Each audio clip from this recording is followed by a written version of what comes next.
नमस्कार, बिहार तक में आपका स्वागत है और मैं हूं सुजीत। चलिए, आज विधानसभा का सत्र समाप्त हो गया। आप कहेंगे कि सत्र तो समाप्त होता ही है, लेकिन फिर अगली बार भी सत्र आता है। लेकिन इस बार जो समाप्त हुआ है, ये 17वीं विधानसभा का आखिरी सत्र समाप्त हुआ है। यानी कि इसके बाद जो भी आएंगे विधानसभा में एमएलए, विधायक, वो चुनाव के बाद ही आ पाएंगे। अब चुनाव में जा रहे हैं लोग, जो चुने जाएंगे वही आएंगे। इसके बाद से कोई और सत्र होना नहीं है। और वैसे भी कहा जाता है कि 40 से 45% ही ऐसे विधायक होते हैं जो रिपीट करते हैं। हालांकि कई कई विधायक तो 7-7 टर्म से विधायक बने हुए हैं, लेकिन ऑन एन एवरेज जो है 45% ही विधायक दोबारा चुन कर आते हैं। अब देखिए, इस बार जो लोग जा रहे हैं क्षेत्र में, काफ़ी हंगामा किया है इन्होंने आज क्या, इस सत्र के दौरान। और 5 दिनों का ये सत्र था, आपको मालूम ही है। और 5 दिन हंगामे के भेंट चढ़ा है। और हंगामे की मुख्य वजह थी SIR, स्पेशल इंटेंसिव रिवीजन, यानी कि विशेष गहन पुनरीक्षण मतदाता सूची का। इसको लेकर तरह तरह की आशंकाएं हैं और उसी आशंकाओं को लेकर विपक्ष ने 1 दिन नहीं, 2 दिन नहीं, 3 दिन नहीं, 4 दिन नहीं, 5 दिन हंगामा किया। काले कपड़े पहनकर आए। काला कपड़ा एक तरीके से विरोध का प्रतीक है, तो उसको जताने के लिए कि देखिए, बीच में तो तेजस्वी यादव से ये भी निकल गया, किसी ने पूछा तो, कि हम चुनाव का बहिष्कार करेंगे। तो खैर उसको उन्होंने रिपीट नहीं किया। लेकिन मेरा ये कहना है कि ये आखिरी सत्र था। मैंने पहले भी कहा इस बात को। और इसमें सत्ता पक्ष हो या चाहे विपक्ष हो, अपनी अपनी बातों को रखना चाहिए। जनता उसको सुनती और अपने मन में निर्णय करती कि किसको वोट देना चाहिए, किसको चुनना चाहिए, अगली सरकार के लिए, हमारे भविष्य के लिए कौन ठीक है। लेकिन ऐसा कुछ हुआ ही नहीं। भाषण देने का तो मौका ही नहीं मिला किसी को। भाषण क्या, केवल आवेश, हाथापाई की नौबत आ गई थी जनाब इस बार, और गाली गलौज, यही तो हुआ। हालांकि मुख्यमंत्री आज काले कपड़े को देखकर आज भड़क गए। आज उन्होंने कहा कि ये काले कपड़े पहन के क्यों आ रहे हैं लोग। हालांकि आज आखिरी दिन था, पिछले 4 दिनों से काले कपड़े पहन के आ रहे हैं विपक्ष के जो भी विधायक हैं। तो ये स्थिति है। तो विरोध का कारण SIR है। लेकिन जनता में इतना कड़ा विरोध हुआ विपक्ष की तरफ से। विपक्ष को लग रहा था कोई अपना कुछ हो रहा है, कुछ मतदाता को काट दिया जा रहा है, उनका सूची से नाम हटा दिया जा रहा है, जो उनके अपने मतदाता हैं। अब इसका पता तो भाई 1 अगस्त को चलेगा, जब मतदाता सूची प्रकाशित की जाएगी। लेकिन मतदाता सूची अगर ये हो रहा है, रिवीजन हो रहा है, तो सत्ता पक्ष के लोगों को भी इसकी चिंता होनी चाहिए। लेकिन सत्ता पक्ष के लोग निश्चिंत हैं, विपक्ष पूरी तरह से चिल्ला रहा है। लेकिन जनता में भी कोई प्रतिक्रिया नहीं है। जनता की तरफ से विरोध के कोई स्वर नहीं दिखाई दे रहा है। आखिर नेता इतने क्यों उद्वेलित हैं SIR को लेकर? तो समझ लीजिए कि जो चुनाव आयोग ने जो आंकड़ा दिया है, उस आंकड़े को समझिए। उसमें उसने कहा है कि 7,23,00,000 मतदाताओं ने अपना फॉर्म जमा करा दिया है। उनका पुनरीक्षण हो चुका है, जो कि 99.8%, 99.8% मतदाताओं ने अपना जो मतदाता का जो पुनरीक्षण का कार्य है वो हो चुका है। तो फिर भाई दिक्कत कहाँ है? 100 में से जब 99% लोगों ने कर ही दिया, उनको कोई आपत्ति नहीं है, तो फिर विपक्ष इतना हंगामा क्यों कर रहा है? अब देखिए, इसमें जो बात निकल कर आई है, जो रिपोर्ट 24 जून को ये शुरू हुआ था और आज 25 जुलाई है।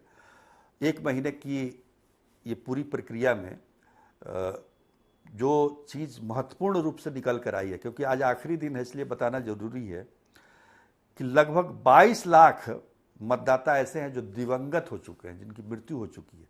लेकिन आप अगर चेक किया जाएगा तो 2024 के चुनाव में उन्होंने वोट डाला होगा, 2020 के चुनाव में भी वोट डाला होगा।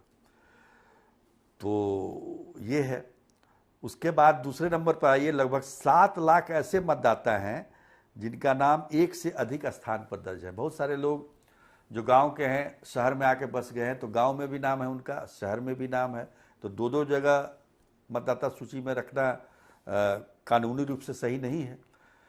तो बहुत सारे 7 लाख ऐसे लोगों ने नाम कटवाया, एक ही जगह अपना नाम रखा। पहले तो कोई देखने वाला था नहीं, तो अपना कई जगह लोग अपना नाम रख लेते थे, लेकिन अब ये कानूनी रूप से इसको ये मतलब बाध्य है कि आप एक ही जगह रह सकते हैं। तीसरा समझिए, ये सबसे महत्वपूर्ण है कि लगभग 35 लाख मतदाता या तो अस्थायी रूप से पलायन कर चुके हैं या उनका कुछ पता नहीं चल रहा है। अब ये कब से नहीं पता चल रहा है भाई, 2003 में आखिरी पुनरीक्षण हुआ था और आज है 2025, 22 साल हो गए। इस बीच में कितने लोग पलायन किए और क्या किए उनका कुछ पता, उनका नाम मतदाता सूची में दर्ज है। तो कितने ऐसे वोट हैं, और यही वोट जो है ना फर्जी वोट के रूप में जाने जाते हैं, जिसको बाद में इस्तेमाल किया जाता है। तो ये समझिए 35, 7, 42 और 22, 64 लाख तो यही हो गए। 42 और 22 64 लाख।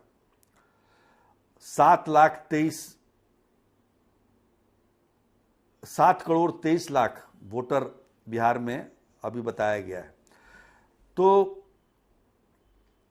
ये जो सारी प्रक्रिया हुई है, इसका रिजल्ट जो आएगा वो 1 अगस्त को आएगा। 1 अगस्त को मतदाता सूची प्रकाशित करेगी चुनाव आयोग, और उसके बाद 1 महीने तक इस सूची पर आप अपनी आपत्ति दर्ज करा सकते हो, चाहे आप मतदाता हो या फिर पॉलिटिकल पार्टी है, कोई भी पार्टी हो, तो आप उसको ठीक करा सकते हैं, कोई त्रुटि ना रहे। उसके बाद जब फाइनल मतदाता सूची प्रकाशित होगी वही मान्य होगी। तो ये अभी तक का हम कह सकते हैं कि जो इस पूरी प्रक्रिया का जो नतीजा है वो यही है कि भाई इतने लोग हटाए गए हैं मतदाता सूची से। अब इसमें किसका नाम कटा है, किसका क्या जुड़ा है, जोड़ने का तो नहीं था, काटने का था गहन पुनरीक्षण में। तो इसको आपत्ति आप दर्ज करा सकते हैं 1 अगस्त से। लेकिन जो बातें कही जा रही थी घुसपैठ और ये तमाम चीज़ें, वो चीज़ें अभी निकल कर सामने आई नहीं है।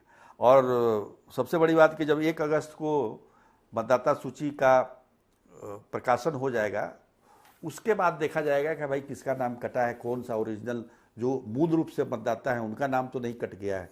अगर ये सब नाम है, कोई मर गया, कोई 2 जगह पर जिसका नाम था, या फिर जो हम ये कह सकते हैं कि जो 35 लाख मतदाता हैं जो अस्थायी रूप से छोड़ कर चले गए हैं बिहार को, और उनका मतदाता सूची में अभी भी नाम दर्ज है, तो कहीं ना कहीं तो मतदान होता होगा ना।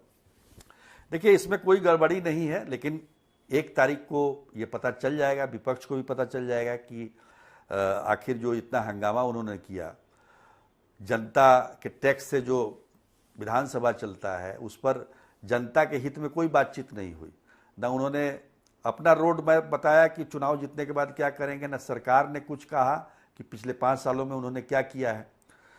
तो ये सब चीज़ें नहीं होनी चाहिए। और चूंकि ये आखिरी सत्र था तो सौहार्दपूर्ण तरीके से सत्र समाप्त होता, सब एक दूसरे को शुभकामना देते, ये अच्छी बात होती। लेकिन यहाँ तो गाली गलौज चलता रहा, हाथापाई की नौबत आ गई थी।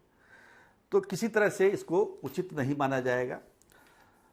ये समझ लीजिए कि 17वीं विधानसभा में ये 15वां सत्र था और आखिरी सत्र था। अब चुनाव में जो लोग जीत कर आएंगे वही अब विधानसभा जा पाएंगे। तो इंतजार कीजिए, नेता भी चल दिए चुनाव की तरफ और पत्रकार भी चलेंगे उनके पीछे पीछे। किसकी हवा है, कौन जीतेगा, किसकी सरकार बनेगी, इसके बारे में अब चर्चा चलती रहेगी। लेकिन आज के लिए इतना ही, तब तक के लिए नमस्कार।